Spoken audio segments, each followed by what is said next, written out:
पाहत आहोत विश्वविनायक न्यूज, ग्रामीण जनतेचा बुलंद आवाज। कोळपणी सुरू असतानाच तुटली वीज तार, बैल जागीच ठार, दुसरा गंभीर जखमी। शेतकरी थोडक्यात बचावले, पंचनामा करून तातडीच्या नुकसान भरपाईची मागणी। शिंदखेडा तालुक्यातील डाबली इथं शनिवार दिनांक 11 जुलै रोजी शेतात कोळपणीचं काम सुरू असताना महावितरणच्या वीज वाहिनीची तार तुटून झालेल्या भीषण अपघातात एका बैलाचा जागीच मृत्यू झाला, तर दुसरा बैल गंभीर जखमी झालाय। या दुर्घटनेत शेतकरी प्रदीप भगवान पाटील हे थोडक्यात बचावल्यानं मोठी जीवितहानी टळली। मिळालेल्या माहितीनुसार प्रदीप भगवान पाटील हे आपल्या शेतात बैलजोडीच्या सहाय्यानं कापूस पिकामध्ये कोळपणी करत होते। याचवेळी अचानक जोरदार वारा सुटल्यानं महावितरणच्या वीज वितरण वाहिनीची तार खांबावरून तुटून थेट बैलांच्या अंगावर पडली।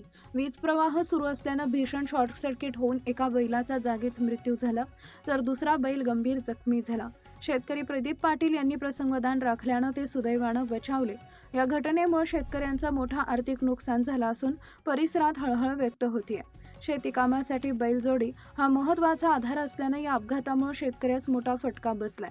घटनेची माहिती मिळताच संबंधित यंत्रणेला कळवण्यात आली असून पंचनामा करून तातडीनं योग्य नुकसान भरपाई द्यावी, तसेच वीज वाहिन्यांची नियमित तपासणी करून अशा दुर्घटनांची पुनरावृत्ती होऊ नये अशी मागणी शेतकरी व ग्रामस्थांकडून करण्यात येते।